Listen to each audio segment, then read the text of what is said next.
So grafting mga kaulaber, no, ito yung chupon, no. Malaman mo pang chupon, straight po siya. Ito po, vertical po yung kakao natin, straight, tuloy-tuloy yan. Tapos makinis.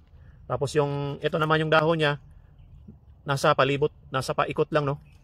Iba tong ini-sprout. Huwag po kayo doon mag-grafting. Never po ako nag-grafting ng ganito. So kuha ka po ng sayo na namumunga na po, na walang BSD. Ayan po, healthy, tapos parang lapis ang kalaki. Yan. Ang kulay naman niya, brown at saka green. Tapos meron siyang mga bad eye. 1, 2, active ang mga bad eye niya. Ayan, yan, yan. Tapos galing ito, came from the grafted tree, no? Na meron na siyang bunga. Alam mo yung clone na yon, no? So, kuha tayo ng dalawang bad eye lang. 3 to 4 inches. Yan. Tapos wedging. Yan. So 1 inch naman yung wedging. Ang tawag po nito is cleft grafting. Cleft grafting ang process na po ito.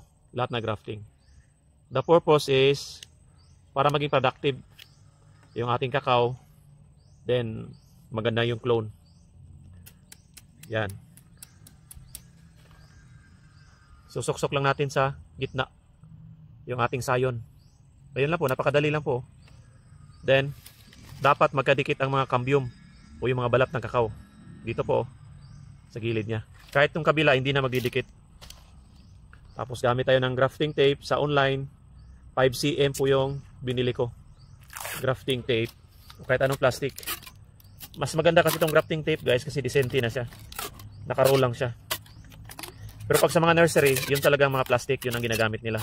Pero pag mga ganito lang sa field grafting, mas maganda ito. Madali lang bitbitin. Ayan lang po yung ano natin. Kailangan balot na balot dito. Yan. Tapos lagyan natin ng ice wrapper o ice candy wrapper. Pwede rin diretso yon o pwede rin ice candy wrapper na lang. Yan. Tapos para magpapawis siya,